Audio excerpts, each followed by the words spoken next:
और इस बीच बता दें, बंधकों की रिहाई पर वॉर कैबिनेट में भी मतभेद नजर आ रहा है। इजरायली मंत्री बेनी गेंट्स ने विरोध किया है। रिहाई समझौते पर वॉर कैबिनेट में तीखी बहस भी हुई है।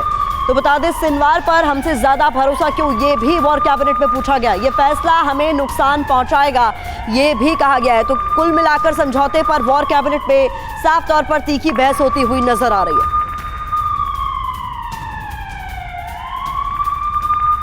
तो बता दें आपको, बंधक डील पर मुहर लग गई है और इस बीच वॉर कैबिनेट में विरोध इसको लेकर नजर आ रहा है। बता दें क्या कुछ हुआ है। मंत्री बेनी गेंट्स को लेकर बताया जा रहा है कि उनकी तरफ से कहा गया है, क्या आप सिनवार पर हमसे ज्यादा भरोसा करते, ये उनकी तरफ से कहा गया। इसके अलावा बेन ग्विर, एक और मंत्री, उन्होंने कहा हम एकजुट नहीं है, नुकसान पहुंचाने वाला फैसला इसे बताया है। जिस तरीके से युद्ध विराम और बंधक रिहाई को लेकर तमाम डील्स हुई हैं। अब इसमें जरूरी बात यह है कि डील पर हो रही वॉर कैबिनेट की बैठक में जोरदार हंगामा हुआ। मंत्रियों के बीच हमास के डील को लेकर तीखी बहस हुई, ये जानकारी भी हमें मिल रही है। कुछ मंत्रियों ने हमास पर भरोसा न करने की सलाह दी है।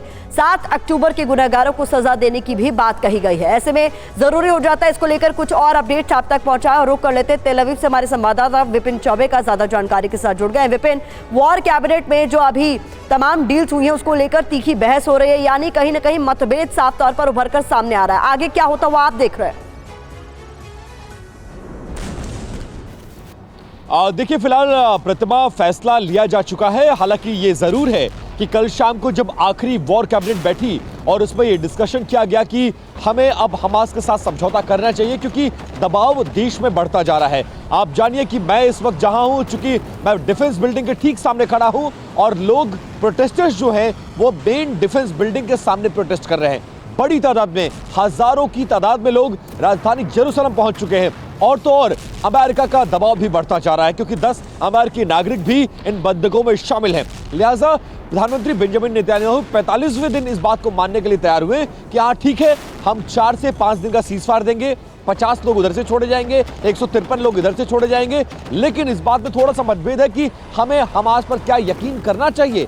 वो हमास जिसने पीठ पीछे हमारे छुरा घोंपा, हमारे देश पर हमला किया, हमारे लोगों को मारा, हमारे लोगों को बंधक बनाकर ले गया। हालांकि मतभेद जरूर है, लेकिन फैसला लिया जा चुका है।